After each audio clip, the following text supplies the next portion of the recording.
Good morning. This is your AI News Bulletin for July 2nd, 2026.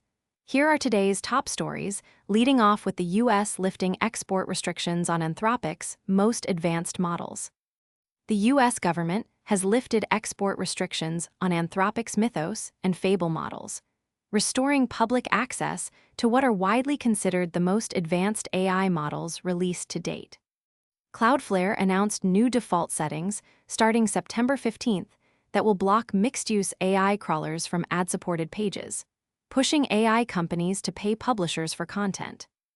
Meta is developing plans for a cloud infrastructure business called Meta Compute, aiming to sell excess AI compute capacity and hosted models to external customers. Indian companies are evaluating Chinese and other Asian AI models as alternatives to U.S. frontier systems, driven by tighter export controls, lower costs, and self-hosting licenses. A security researcher used Anthropic's Claude Opus 4.7 to discover a vulnerability in front gate tickets that allowed him to freely issue tickets to nearly every major U.S. music festival.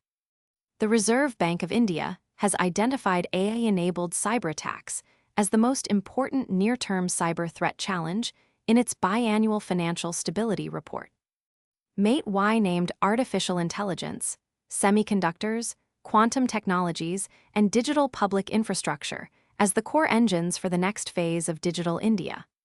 Google launched Gemini Spark, its agentic assistant, on Mac in beta, available to AI Ultra subscribers in the US, with new integrations including Google Tasks and Google Keep. An Australian startup called Springboards has built a language model called Flint, designed to produce more varied and creative responses than mainstream models, which suffer from predictable groupthink. Venice AI raised a $65 million Series A at a $1 billion valuation, offering privacy-first access to over 200 AI models with 3 million active users. Now let's go deeper on today's top 3. Starting with our top story. The U.S. government has lifted a requirement that Anthropic obtain a license before exporting its Mythos and Fable models abroad, a rule that had effectively cut off public access to what are widely considered the most advanced AI models released to date. Anthropic said it would begin restoring access on July 1st. The government had added the models to its export-restricted list on June 12th, meaning they could not be made available to foreign nationals without special approval. Complying proved impractical at scale, forcing Anthropic to end public access altogether. After weeks of talks, Commerce Secretary Howard Lutnick said Anthropic agreed to proactively detect security risks, work with the government on release protocols, and report malicious activity.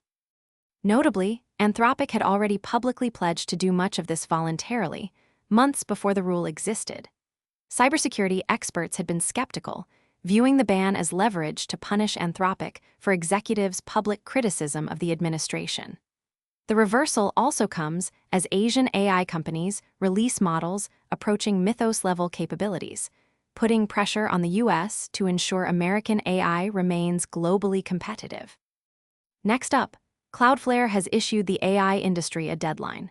Starting September 15th, 2026, its default settings will block mixed-use crawlers from any pages that host ads. Mixed-use crawlers blend traditional search, agent use, and training, and Cloudflare wants them separated. The change applies to new customers, new sites, and existing free customers. Cloudflare specifically called out the world's largest search engine, saying it has access to roughly twice as much information as other AI companies, because site owners cannot easily remain discoverable in search without also being used for AI training. Cloudflare CEO Matthew Prince pointed to the recent milestone where bot traffic surpassed human traffic online for the first time. The company is also evolving its pay-per-crawl marketplace into pay-per-use, which would let publishers charge AI companies when their content creates value, not just when it is fetched. Cloudflare is initially working with Ceramic.ai and U.com to implement the system. Over 50% of AI crawler traffic is spent refetching unchanged pages, meaning the change could also conserve significant bandwidth.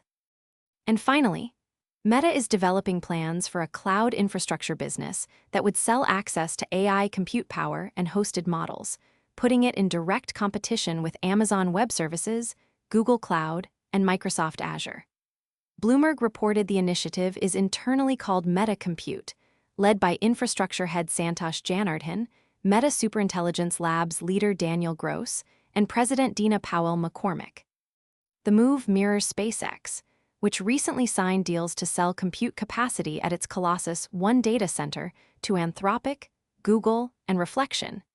AI Meta has committed to spending roughly $183 billion on AI infrastructure, including massive projects in Louisiana and Ohio, with the Ohio facility described as the size of Manhattan. Unlike Google and OpenAI, Meta has not seen significant external demand for its own AI models, meaning its AI investments do not yet represent a standalone revenue line. The company may follow CoreWeave's model of selling raw compute and could also host its recently launched closed-weight model, MeitY Spark, for external customers. The signal here is clear. The winners of the AI race may be the ones who own the data centers, not just the best models. Stepping back, today's stories trace a clear arc. The U.S. government lifted restrictions on Anthropic's most advanced models, partly because Asian competitors are catching up. Cloudflare is forcing AI companies to pay for the web content they scrape. Meta is looking to monetize its massive compute investments, and Indian firms are diversifying toward Chinese models as U.S. access tightens. The common thread is leverage. Who controls access to models, to data, to compute, and to content is being renegotiated in real time across governments, infrastructure providers, and enterprises. That's your AI News Bulletin for July 2nd, 2026. See you tomorrow.